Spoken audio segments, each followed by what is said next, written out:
स्वामी समर्थ। आजची आपली कथा आहे नजर उतरली तेव्हा। पुण्याच्या एका मध्यमवर्गीय भागात देशपांडे कुटुंब राहत होतं। घर तसंच जुनं पण प्रेमाने भरलेलं। घरात 4 माणसं, वडील अनंत देशपांडे, आई मालती, मुलगा सुशांत आणि मुलगी मानसी। वडिलांचा किराणा मालाचा छोटा व्यवसाय होता, तसाच पारंपरिक, सरळ आणि वर्षानुवर्ष चालणारा। देशपांडेंच्या घरात श्रीमंती नव्हती, पण पैशाचा अभावही नव्हता। जे होतं त्यात समाधान होतं। मालतीने नेहमीप्रमाणे दिवसभर घरातली कामं उरकली। सकाळी 6:30 वाजता उठून देवासमोर उदबत्ती, लहानसा नैवेद्य आणि मग चहा। घरात सकाळच्या बातम्या, कुंडली पाहणं आणि सुशांतचं ऑफिससाठी तयारी। मानसी अजून झोपेतच। आज मात्र वातावरण थोडं वेगळं होतं। काल रात्री सुशांत खूपच उत्साही दिसत होता। त्याची कंपनी नवदुर्गा टेक्नॉलॉजीज एक मोठा टर्नओव्हर मारणार होती आणि त्याला वाटत होतं की त्याच्या योगदानामुळेच क्लायंटील मिळाली आहे। आई, उद्या जर मी हसतमुखाने आलो ना तर समजून जा, बोनस मिळालाय, तो रात्री असं म्हणाला होता। सकाळी तो ऑफिसला जातानाही चेहऱ्यावर वेगळाच आत्मविश्वास होता। दुपारी मानसी उठून थेट आईच्या पुढ्यात बसली। केस विस्कटलेले, टी-शर्टवर काजळ लागलेलं, पण चेहऱ्यावर समाधान होतं। आई, चांगली गोष्ट आहे, ती ओरडली। काय ग? आई, माझी शिष्यवृत्ती लागली, MIT मध्ये ॲडमिशन मिळालं, पुढच्या महिन्यात जायचंय। मालतीच्या डोळ्यात क्षणभर पाणीच आलं। मुलगी परदेशी जाणार हे जरी थोडं दुःखदायक असलं तरी अभिमानाचा क्षण होता। दुपारभर घरात आनंदाचं वातावरण होतं। अनंत यांना दुपारी दुकानातून फोन आला, साहेब, मोठ्या कंपनीकडून मोठं ऑर्डर आलंय, 10 लाखाचं। त्या दिवशी संध्याकाळी सगळे जेवण करत असताना सुशांत पण हसत हसत घरात आला। बोनस मिळालाय। किती? अर्ध्या वर्षाचा, आणि प्रमोशन पण। मालती देवाजवळ जाऊन एक लांब श्वास घेते। घरात इतका आनंद खूप दिवसांनी अनुभवतोय। शेजारीन सुमतीबाई सकाळी येऊन म्हणाली, काय मालती, हल्ली तुमचं घर खूप तेजात दिसतंय, तुमच्यावर कुणीतरी नजर लावायचीच बाकी। मालती हसली खरी, पण नकळत ती वाक्य डोक्यात घर करून गेली। तिने लगेच देवळातील पुजारी बाबांना कालची गोष्ट सांगितली। बाई, एवढं एकदम यश मिळालं तर नजर लागण्याची शक्यता असते। थोडं मीठ, सूप, तांदूळ, औदुंबराचं पान हे उपाय करा। मालतीने ते उपाय सुरू केले। सुरुवातीला काही विशेष लक्षात आलं नाही, पण जरा जरा करून काही विचित्र गोष्टी घडायला लागल्या। एक दिवस सुशांतला ऑफिसमध्ये डोकं दुखण्याचा खूप त्रास झाला। तो घरी आल्यावर उलट्या करू लागला। दुसऱ्या दिवशी अनंत यांना दुकानाजवळ एक दुचाकी धडकली। त्यांचा हात फ्रॅक्चर झाला। मानसीच्या फॉर्ममध्ये अचानक एक कागद हरवला। तिला विजासाठी अडचण निर्माण झाली। सगळं घडायला फारच लवकर सुरू झालं। मालतीच्या मनात शंकेची पाल चुकचुकली, ही आपली नजर लागली की काय? अनंत यांचा मूड बदलला होता। शांत असणारे अनंत आता लहान गोष्टींवर ओरडू लागले होते। हे काय चाललंय घरात? सुशांत ऑफिसला जातो आणि अर्ध्या वाटेतच घरी येतो। मानसी सुद्धा काहीतरी बडबड करते, मी बघतो आता। मालती एकटीच शांतपणे देवापुढे बसली। तिच्या मनात विचारांचा कल्लोळ चालू होता। तिच्या दृष्टिकोनातून बघितल्यास हे सर्व अगदी नजर लागल्यासारखं वाटत होतं। आई, हे काही नजर वगैरे नाहीये, तू वेळीच विचार कर।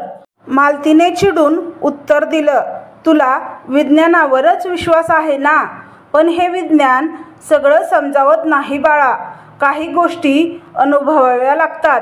त्यावर मानसी फक्त हसली आणि म्हणाली, ठीक आहे आई, पण मी माझ्या पद्धतीने शोध घेईन। रात्री सगळे झोपले तरी मालती मात्र देवाजवळ शांत बसून होती। ती म्हणाली, देवा, इतका आनंद दिलास, पण तो टिकव. माझं घर, माझं कुटुंब ह्यांच्यावर कोणी दृष्ट ठेवू नये. तिच्या डोळ्यात पाणी आलं. तिला दिसत होतं की तिच्या विश्वासावरच घराचं स्वास्थ्य अवलंबून आहे. तिच्या नकळत मानसी तिच्या मागून येऊन उभी राहिली. ती काही बोलली नाही, फक्त आईच्या खांद्यावर हात ठेवून शांत बसली. रात्रीचा सुमार.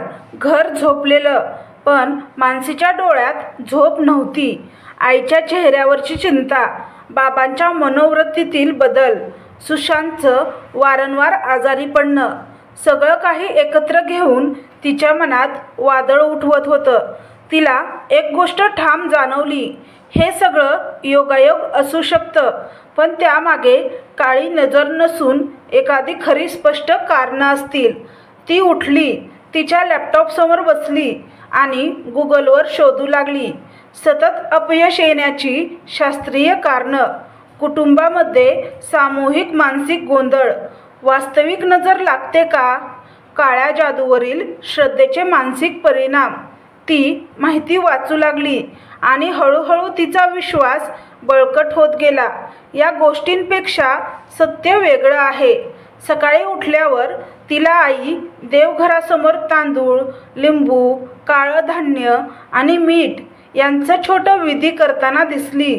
मालती एक मंत्र गुणगुणत होती, गावाकडून खास पाठवलेला उपाय. आई, हे काय उपाय? बाबांनी काल रात्री डोळ्यातून पाणी येतंय असं सांगितलं आणि सुशांतला परत ताप आलाय हे पाहून बाबांनी सांगितलं. आपल्यावर नजर आहेच. आई, तुला खरंच वाटतं का हे उपाय चालतात? मालती रागवली. तुला काही समजत नाही. आम्हाला अनुभव आहे. तुझ्या परदेशी शिकण्याच्या पुस्तकात हे सापडणार नाही. मानसीने घरातल्या प्रत्येक माणसावर निरीक्षण सुरू केलं. सुशांत त्याच्या झोपेच्या वेळा विस्कळीत झालेल्या होत्या. दिवसभर फोन स्क्रीन, ऑफिस मीटिंग्स. तिच्या लक्षात आलं की तो कॉफी खूप पीत होता, दिवसातून 6-7 वेळा. त्याचा डोकेदुखी, थकवा यामागे झोपेचा अभाव असू शकतो. अनंत देशपांडे म्हणतात, घरात अचानक रागावणं, तणावात बोलणं, छोट्या गोष्टीवर खवळणं याआधी असं होत नव्हतं. मानसीने त्यांना एक दिवस विचारलं, बाबा, रात्री झोप लागते का? झोप काय? मध्येच जागा होतो. दुकानात काहीतरी बिघडलंय असं वाटतंय. मला सतत कोणीतरी पाहतंय असं वाटतं. मानसीच्या लक्षात आलं, बाबा मानसिक तणावात आहेत, पण त्यांना वाटतंय की ते बाह्य शक्तीमुळे आहे. मानसीने तिच्या मानसशास्त्र शिकणाऱ्या मित्राशी संपर्क केला. अमित, हे सगळं मला अंधश्रद्धा वाटतंय, पण घरच्यांना ते खरं वाटतंय. मला माहिती हवी आहे, पुरावे हवे आहेत. अमित म्हणाला, हे कॉग्नेटिव्ह बायस असतं. काहीतरी अनपेक्षित घडलं की माणूस त्यांचं कारण बाहेर शोधतो. दैव, काळी नजर, वाईट शक्ती. पण खरं कारण त्यांच्या दैनंदिन जीवनशैलीत, तणावात, आहारात असतं. माझ्या बाबांना असं वाटतंय की कुणीतरी पाठून पाहतंय. ते जनरल अँझायटी डिसऑर्डर असू शकतं. मी एक चेकलिस्ट पाठवतो, तू त्यांच्याशी त्यानुसार प्रश्न विचार. दुसऱ्या दिवशी सकाळी घरात एक नवीन माणूस, काळा झब्बा, गळ्यात रुद्राक्ष, डोळ्यात जरा विचित्र चमक. बाबा श्री शक्तीवाले. हे कोण आई? शेजारच्या मीनाताईंनी पाठवलंय. म्हणाल्या, घरातील वाईट ऊर्जा ओळखून ते उपाय सांगतील. मानसी चुपचाप एका कोपऱ्यात उभी राहिली. तिनं सगळं निरीक्षण केलं. बाबा शक्तीवाले घरभर फिरले, काही मंत्र म्हटले आणि शेवटी एक साखळी बाहेर काढली. तुमचं घर जड आहे.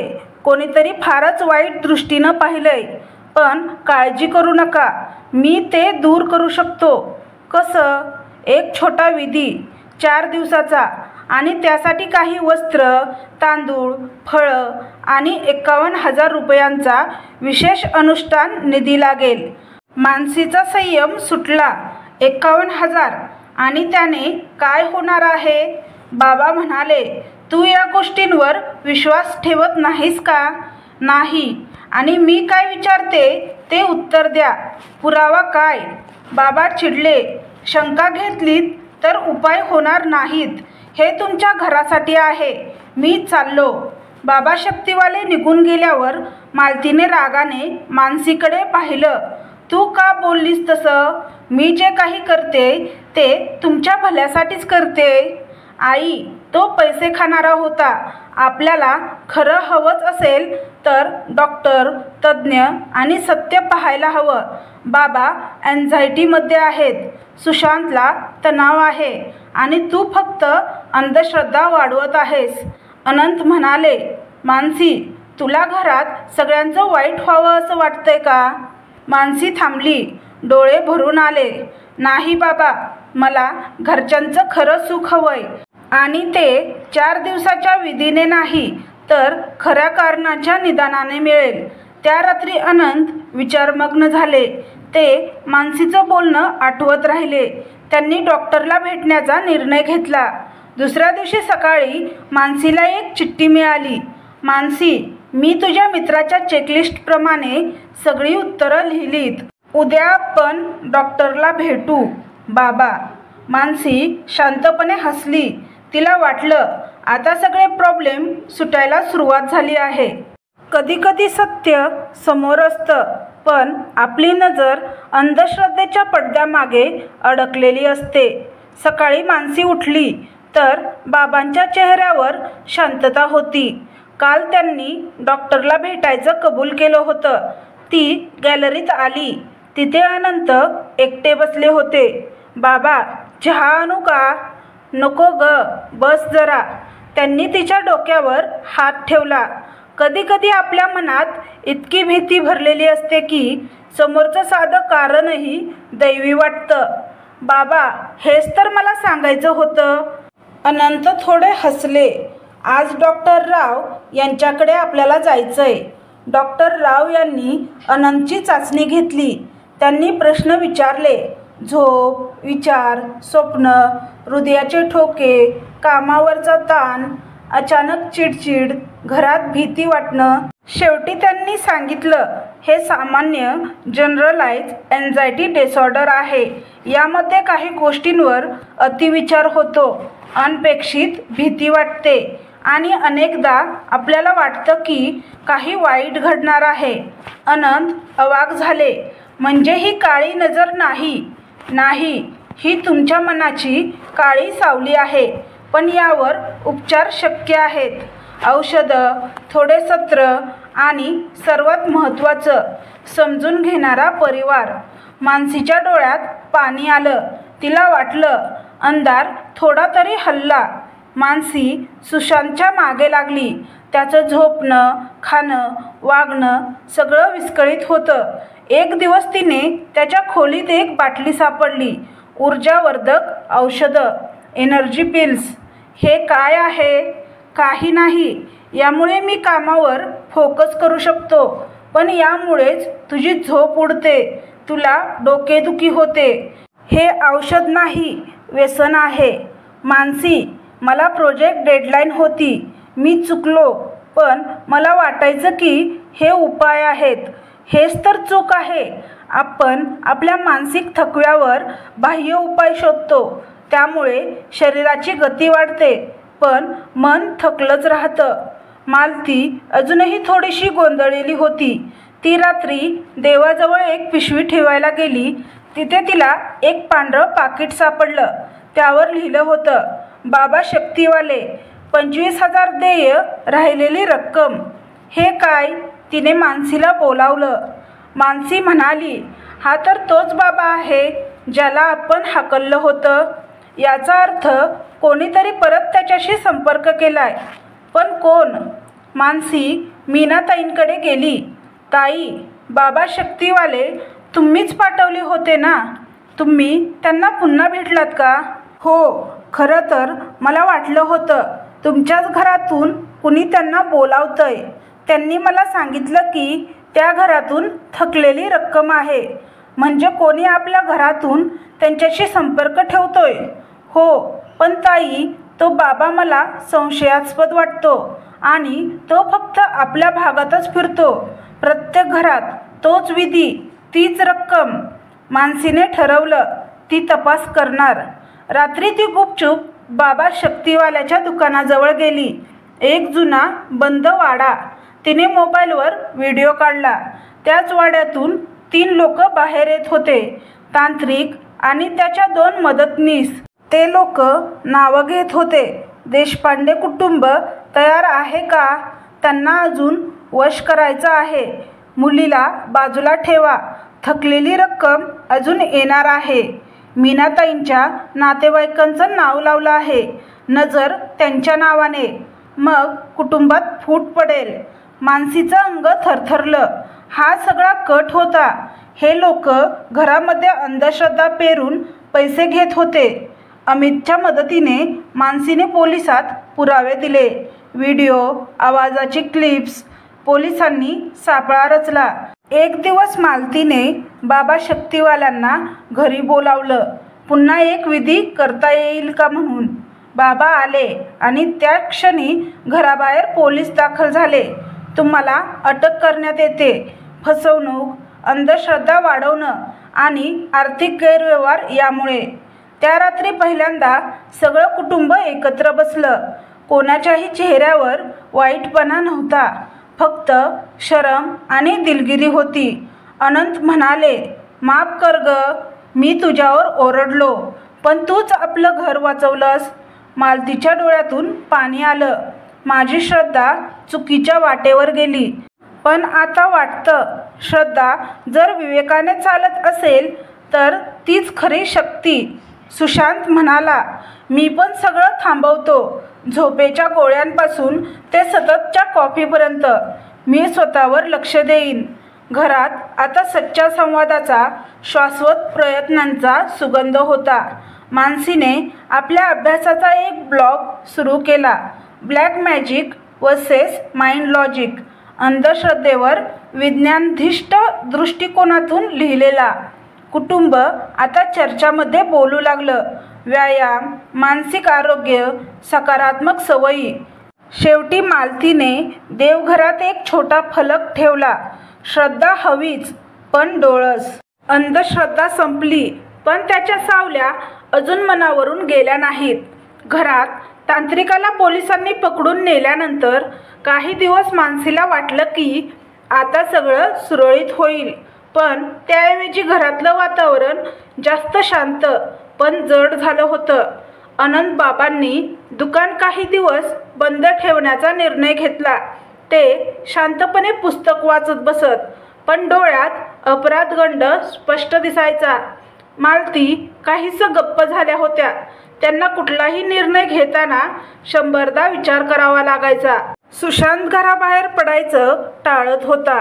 त्याच्या डोळ्यात थकवा होता, पण त्याने डॉक्टरांचा सल्ला घेतलेला मानसीला माहिती होता. कुठेतरी घर जिवंत होतं, पण मन हरवल्यासारखं वाटत होतं. सत्य बाहेर आलं होतं. तांत्रिकाच्या अटकेनंतर परिसरात चर्चा रंगली होती. देशपांडे मंडळींच्या घरात एवढं मोठं घडलं आणि आपल्याला सांगितलंही नाही. त्यांची मुलगीच तांत्रिकाला अटक करवते. कशाला हात घालते या गोष्टीमध्ये? एक दिवस शेजारी राणे काका म्हणाले, मानसी, तू खूप धाडस केलंस, पण कधी कधी समाज अशा गोष्टी पचवू शकत नाही. सावध राहा.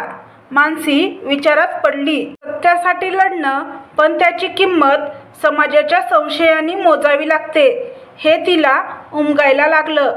मानसीच्या मदतीने आणि डॉक्टर राव यांच्या मार्गदर्शनाने अनंतबाबांनी एक निर्णय घेतला. मी 2 महिने समाजासाठी वापरणार आहे. ते स्थानिक सामाजिक संस्थेशी जोडले गेले, जिथे त्यांनी मनाची नजर नावाचं मानसिक आरोग्यविषयक शिबिर घेतलं. त्या सत्रामध्ये त्यांनी स्वतःच्या अनुभवावर आधारित गोष्टी सांगितल्या. काळी नजर लागते, हो, पण ती आपल्या मनाच्या अवस्थेची असते. त्यांच्या बोलण्यात सत्याचा ठामपणा होता आणि लोक भारावून जायचे. सुशांतने एक दिवस मानसीला स्वतःहून बोलावलं. मी सायकोलॉजिस्टकडे जातोय. आधी मला वाटायचं अशा गोष्टी मुलींनी करायच्या असतात. पण आता कळतं, ही मुलामुलींची नव्हे तर माणसाची गरज आहे. मानसीच्या डोळ्यात पाणी आलं. खरं सांगू का दादा, तुझ्यामुळे मला शक्ती मिळाली. तू तुटलेला असूनही प्रयत्न करतोयस हे मोठं आहे आणि तुझ्यामुळेच मला पुन्हा जुळता आलं. भावा बहिणींचं नातं त्या दिवशी एका नव्या आधारावर उभं राहिलं. मालतीने एका रात्री मानसीला थांबवलं. तुला एक सांगायचं होतं. मी आधी लपवून ठेवलं. बाबा श्री शक्तिवाल्यांशी मीच पुन्हा संपर्क केला होता. मानसी शांत होती. का आई? माझं मन घाबरलेलं होतं. तुला त्रास झाला. सुशांतचं वागणं बदललेलं. अनंतराव उदास झाले. मला वाटलं कदाचित आध्यात्मिक उपायांनी काही फरक पडेल. पण अनंतरावांना डॉक्टरकडे गेलेले पाहून, त्यांच्यातील फरक पाहून मला जाणवले मी चुकीचे होते आणि ते मला पैशासाठी ब्लॅकमेल करत होते. म्हणून मी ते उघड करण्याचं ठरवलं. आई, मला तुझी चूक नाही वाटत, कारण ती चिंता, ती भीती खरी होती, पण उपाय चुकले होते. हो, आणि तुझ्या डोळस श्रद्धेमुळेच आपल्याला मार्ग सापडला. आई मुलींचं नातं आज खरं सावरलं. मानसीने तिचा blog black magic versus mind logic अधिक गंभीरतेने घ्यायचं ठरवलं. की सामाजिक माध्यमांवर श्रद्धा की संवेदना अशी एक मालिका सुरू करते. प्रत्येक पोस्टमध्ये ती सामान्य घरामधल्या घटनांचे उदाहरण देते. अंधश्रद्धा आणि मानसिक थकवा यातील सीमारेषा स्पष्ट करते. ती फक्त विज्ञान सांगत नाही, भावना समजावते आणि म्हणून तिचे फॉलोअर्स वाढू लागतात. एका पोस्टखाली एका मुलीचं कमेंट आलं, ताई, मीही घाबरले होते, पण तुझ्यामुळे मी डॉक्टरकडे गेले आणि आता आईबाबांनाही समजावलं. धन्यवाद. गावातल्या जुन्या शाळेमधून एक कॉल येतो. ताई, आपण आमच्या विद्यार्थ्यांसाठी बोलाल का? अंधश्रद्धा आणि मानसिक आरोग्यावर. मानसी तयार होते. गावात ती पहिल्यांदाच एवढ्या मोठ्या मंचावर उभी राहते. मित्रांनो, काळी नजर लागतेच, पण ती कधी दुसऱ्याची नसते. ती आपल्या मनाच्याच चिंतेची सावली असते. श्रद्धा ठेवा, पण डोळस व्हा. तिच्या भाषणानंतर टाळ्यांचा आवाज होतो, पण त्याहून मोठं बदलाची पावलं उमटायला लागतात. आणि काका एक दिवस पुन्हा भेटतात. मानसी, मला वाटतं तू खरंच योग्य केलंस. तू समाजाला नवा आरसा दाखवलास. शेजारच्या लहान मुलींच्या आई म्हणतात, माझ्या मुलीला सायकोलॉजिस्टकडे घेऊन जायचंय. तुझा ब्लॉग वाचला आणि समजलं तेही डॉक्टरच असतात. मानसी हसते, कारण तिला हेच हवं होतं, अंधश्रद्धेला हरवायचं, पण माणसाची श्रद्धा गमवायची नव्हती. फक्त तिचा दिशादर्शक बदलायचा होता. एका रविवारी सकाळी अनंत, मालती, सुशांत आणि मानसी सगळे मिळून एकत्र जेवायला बसले. टेबलावर गरम पोळ्या, वरण, तूप आणि हसऱ्या चेहऱ्यांची चव होती. मालती म्हणाली, हे सगळं मानसीमुळे शक्य झालं. अनंत बाबांनी हात जोडले. बाळा, तुझं डोळसपण म्हणजे घरासाठी एक आशीर्वाद ठरला. सुशांत म्हणाला, आपण आता काळ्या सावल्यांना मागे टाकून उजेडात चालूया. मानसी उठून देवघरात गेली. तिने समई पेटवली आणि मनात म्हटलं, देवा, आज तुझी आराधना श्रद्धेने नवी झाली, विज्ञानाच्या प्रकाशात. अंधश्रद्धेच्या सावली पल्ल्याड प्रकाश स्वतःच निर्माण करावा लागतो. मानसीने तिच्या ब्लॉगच्या यशानंतर ठरवलं, केवळ ऑनलाईन लिहिण्याने फारसं साध्य होणार नाही. जिथे तिच्या आईवडिलांना वाटत होतं की काळी नजर लागली आहे, तिथे मुळात मानसिक तणावाचा आणि अज्ञानाचा अंधार होता. म्हणून तिने एक सामाजिक संस्था सुरू केली. नाव ठेवलं मनदर्पण. उद्देश, ग्रामीण आणि शहरी भागातील कुटुंबामध्ये अंधश्रद्धा, काळी नजर, झपाटणे अशा विषयांवर वैज्ञानिक दृष्टिकोनातून जागृती करणे. सुरुवात अनंतबाबाच्या मदतीने एका छोट्याशा ऑफिसमधून झाली. सुशांत आता पूर्णपणे सावरलेला होता. तोही डिझायनिंग आणि सोशल मीडिया हाताळत होता. मालती वहिनी संस्थेच्या स्त्री शाखेचं काम पाहू लागल्या, कारण त्या आता स्वतःच्या अनुभवावरून इतर बायकांना समजावू शकत होत्या. रानवड हे गाव जिथे अलीकडेच एका मुलीला भूताने झपाटल्याच्या कारणावरून घरातून हाकलण्यात आलं होतं. मानसीने हे प्रकरण ऐकताच निर्णय घेतला, पहिलं प्रत्यक्ष शिबिर इथंच भरवायचं. गावात पोहोचल्यावर काही जणांनी तीव्र विरोध केला. हे सगळं शहरात चालतं, इकडे लोक श्रद्धाळू आहेत. पण मानसीने शांतपणे प्रेमाने गावकऱ्यांशी संवाद साधला. तिने त्या झपाटलेल्या मुलीची वैद्यकीय तपासणी करून घेतली आणि समोर आलं, तिला एपिलेप्सीचा झटका आला होता. एपिलेप्सीचा झटका म्हणजे मेंदूतील अचानक होणारा विद्युत गोंधळ, ज्यामुळे व्यक्तीला अनैसर्गिक हालचाल, भान हरपणे, पडणे, शरीर झटके देणे किंवा काही वेळेस अजीब वागणूक होऊ शकते. आणि त्या भीतीने घरच्यांनी तिला भूत समजलं होतं. हे उघड झाल्यानंतर गावातली भीती कमी झाली आणि लोक ऐकू लागले. मानसीने गावात एक माहितीपूर्व सत्र घेतलं. काळी नजर, झपाटणे, मानसिक आजार याची सत्य परिस्थिती. गावातले अनेक तरुण पुढे आले. ताई, आम्ही तुमच्यासोबत काम करायला तयार आहोत. रानवडमध्ये झालेल्या शिबिरानंतर मानसीच्या संस्थेचं नाव माध्यमांमध्ये झळकू लागलं. एका मुलीने समाजातल्या अंधश्रद्धेला ठोस उत्तर दिलं. मनदर्पण एक वैज्ञानिक क्रांती. एका प्रसिद्ध न्यूज चॅनलने तिच्यावर डॉक्युमेंटरी बनवली आणि तिथून ती लाखो लोकांपर्यंत पोहोचली. एका टीव्ही डिबेटमध्ये अंधश्रद्धेवर चर्चा चालू असताना मानसीने म्हटलं, देवावर श्रद्धा ही अंतःकरणातली असते, पण अंधश्रद्धा ही भीतीतून जन्म घेते. आपण ती संपवली पाहिजे, श्रद्धा नव्हे. टाळ्यांचा गजर झाला, पण त्याहीपेक्षा अनेकांनी पहिल्यांदाच श्रद्धा आणि अंधश्रद्धा मधील फरक समजून घेतला. जेव्हा समाजात कोणतीही चळवळ वाढते तेव्हा राजकारण तिच्याकडे लक्ष देतं. काहींना फायदा घ्यायचा असतो, काहींना अडथळा करायचा असतो. एका गावात मानसीचं शिबिर ठरलेलं असताना तिथल्या स्थानिक पुढाऱ्याने स्पष्ट विरोध दर्शवला. असं बोलणं म्हणजे देवाला नाकारल्यासारखं आहे. आम्ही येथे कार्यक्रम होऊ देणार नाही.